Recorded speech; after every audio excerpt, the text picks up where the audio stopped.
Kalau kamu mengedarkan uang palsu di Indonesia, kamu akan dipenjara selama 15 tahun dan dikenakan denda sampai 50 miliar, tapi tidak dengan bank. Ya, bank secara teori dalam dunia keuangan bukannya tidak hanya diizinkan mencetak uang, tetapi bank justru didorong oleh pemerintah untuk melakukannya. Bisnis perbankan merupakan salah satu bisnis yang paling tidak dipahami sepanjang sejarah, tapi hampir semua orang menaruh uang dan kepercayaannya kepada bank dan bankir mereka.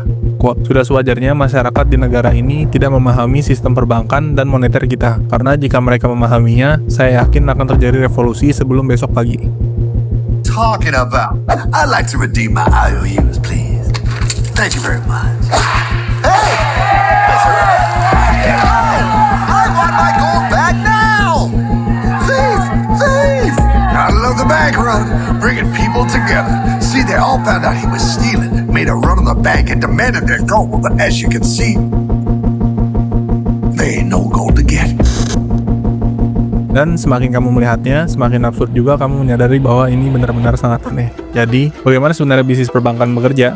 Sebenarnya ini tidak serumit yang kamu kira. Kita hanya perlu uang dan kepercayaan.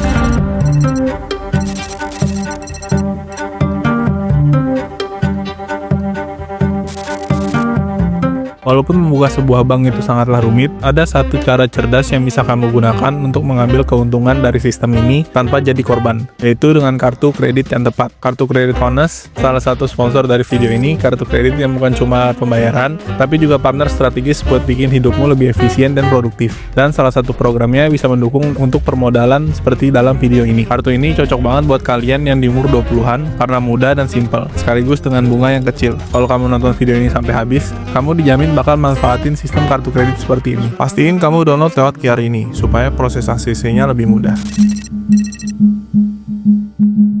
Apa tujuan bank pada awalnya? Ya, tempat yang aman dan nyaman untuk menyimpan uang kita, sehingga kita tidak perlu lagi membawa uang tunai. Betul, tetapi bankir dan owner bank tidak membuka bank karena kebaikan hati mereka hanya untuk membuat hidup kita lebih mudah. Tidak. Pada akhirnya, tujuan sebuah bank sama seperti bisnis lainnya, menghasilkan uang untuk pemiliknya. Coba kamu pikirkan, kamu adalah salah satu bank besar di Indonesia. Kamu mempunyai kewajiban dan infrastruktur seperti berangkas, membayar pegawaimu, memastikan semua transaksi aman, dan jangan lupa juga kepada your holy profit. Jadi bagaimana kamu akan mencari itu? Nama permainan dalam perbankan adalah mencari bunga, baik itu dari kartu kredit, kredit kepemilikan rumah, pinjol, dan lebih banyak pinjaman. Semakin tinggi tingkat bunganya, semakin banyak juga uang yang dihasilkan oleh bank. Pinjaman pada dasarnya bukanlah sesuatu yang luar biasa, dan kenyataan bahwa bank ingin menghasilkan keuntungan tidak otomatis menjadikannya mereka sebagai pihak yang jahat. Bagaimanapun juga, dunia modern yang kamu kenal saat ini dibangun di atas fondasi nilai yang dihasilkan oleh bisnis. Namun memang bank adalah satu-satunya entitas yang secara hukum diberi hak untuk menciptakan uang dari ketiadaan. Di masa lampau, para alkemis bermimpi menemukan rahasia untuk mengubah timah menjadi emas. Siapapun yang berhasil menemukan formula itu akan memiliki kekuatan untuk mengendalikan seluruh kekayaan dunia, hanya dengan menciptakan lebih banyak emas. Tapi dunia modern telah berubah. Uang kita tidak lagi bergantung pada emas. I have directed Secretary Connolly to suspend temporarily the convertibility of the dollar into gold or other reserve assets.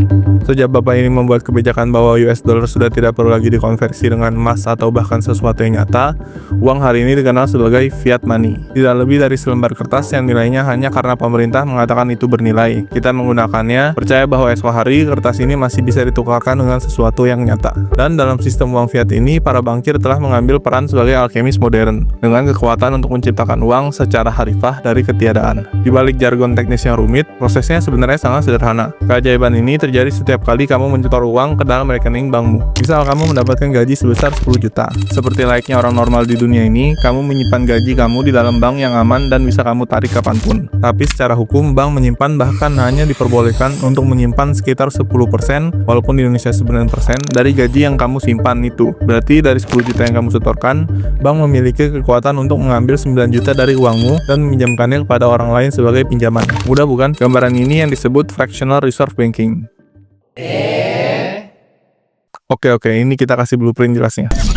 Jadi di sini kita analogikan ada kamu, Bang, Mulyono, dan Raka. kamu memiliki duit sebesar 10 juta dari gajimu, sementara Bang, Mulyono, dan Raka memulai semuanya dari 0 rupiah. Kamu lalu mendepositkan duit 10 juta kamu di dalam bank, karena duit itu tentunya akan aman dan kamu tenang atas hal itu. Mungkin kamu berpikir bahwa semua uangmu berada pada brankas milik bank tanpa diutak-atik oleh siapapun, termasuk bank itu sendiri. Tetapi karena bank adalah bisnis yang ada untuk menghasilkan uang, dan mereka hanya harus menyimpan 10% dari uang yang mereka dapatkan sebagai cadangan, mengapa mereka hanya membiarkan uangmu duduk di sana ketika uang itu bisa menghasilkan bunga untuk mereka? Lalu bank meminjamkan 90% duitmu itu kepada Mulyono sebagai pinjaman bisnis yang Mulyono gunakan untuk membeli oven untuk bisnis kue miliknya. Tentunya dengan bunga pinjaman sebesar 10% dari duit yang Mulyono pinjamkan. Duit pinjaman tersebut Mulyono belanjakan oven di toko milik Raka sebesar 9 juta. Setelah itu Raka juga tidak bodoh. Duit hasil menjual oven itu Raka depositkan kembali ke dalam bank. Sementara kamu masih memiliki 10 juta dalam bentuk angka di laporan bank online-mu yang masih bisa kamu tarik dan belanjakan. Jika dilihat, yang awalnya 10 juta uang yang ada di dalam supply, sekarang secara ajaib meningkat menjadi 19 juta, dan bank mendapatkan bunga 10% atau 900 ribu setiap bulannya atau tahun dari 9 juta yang mereka ciptakan untuk Mulyono dari uang yang mereka dapatkan dari kamu. Sampai di situ? Oh tidak, karena bank ada untuk menghasilkan uang dan mereka hanya harus menyimpan 10% dari uang Raka sebagai cadangan. Sekarang mereka bisa mengambil 90% dari deposit 9 juta Raka atau sebesar 8 juta 100 dan meminjamkan itu kepada orang lain sekaligus mengumpulkan bunga dari uang itu. Dan ketika pinjaman kedua itu dibuat dari deposito Raka, suplai uang melonjak dari 19 juta setelah pinjaman pertama menjadi 27 juta 100 dengan pinjaman kedua itu. Dan siapa yang memiliki hak istimewa untuk membuka semua bank dari pinjaman-pinjaman ini? Ya, benar sekali, bank. Bayangkan proses ini terjadi bukan hanya pada rekeningmu, tetapi di seluruh negara, bahkan di seluruh dunia. Inilah inti dari sistem perbankan modern dengan fractional reserve banking. Yang lebih mencengangkannya, meski uang yang kamu setorkan bisa kamu tarik kapan saja, bank tetap meminjamkannya kepada orang lain. Hasilnya, uang yang mereka pinjamkan itu pada dasarnya adalah uang yang mereka ciptakan dari ketiadaan. Dan dari uang ajaib ini, mereka menghasilkan bunga atau keuntungan yang tak terlihat tetapi sangatlah nyata. Inilah yang membuat perbankan menjadi salah satu industri paling dahsyat di dunia.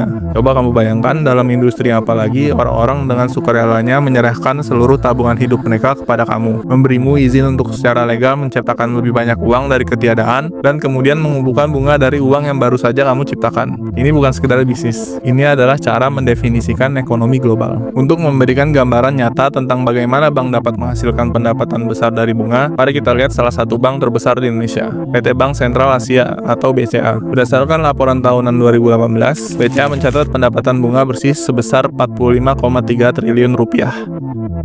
Mungkin beberapa dari kalian bertanya-tanya, Bang, jika bank hanya diwajibkan untuk menyimpan 10% dari simpanan itu, apa yang terjadi jika nasabah, Mulyono, dan Raka ingin menarik uangnya secara bersamaan? Apa yang terjadi jika semua orang ingin uang mereka kembali?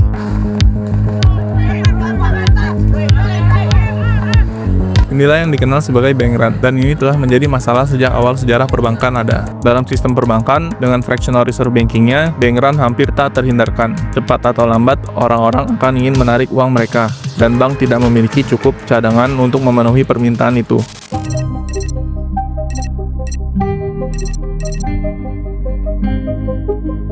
Untuk mengatasi kekacauan ini, pemerintah menciptakan mekanisme seperti LPS atau yang disebut Lembaga Penjamin Simpanan.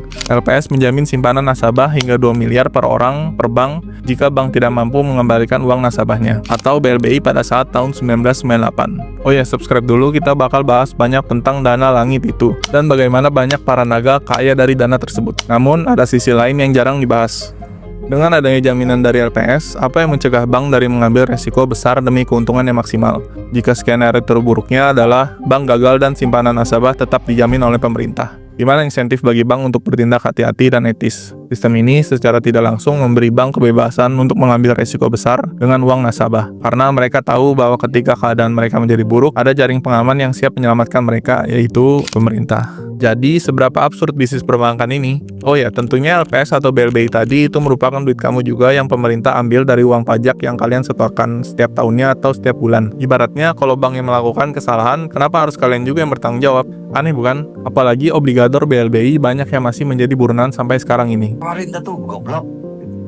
Kok BLBI dibiarkan berjalan sampai begitu lama 20 tahun? Berarti bang, kalau ibaratnya bank mencari duitnya dari sistem tersebut, bukan ini seperti skema piramid atau ponzi? Ya mungkin, itu semua kembali kepada kalian menilainya. Sejak dahulu, bank memang merupakan salah satu bisnis yang paling orang tidak banyak mengerti.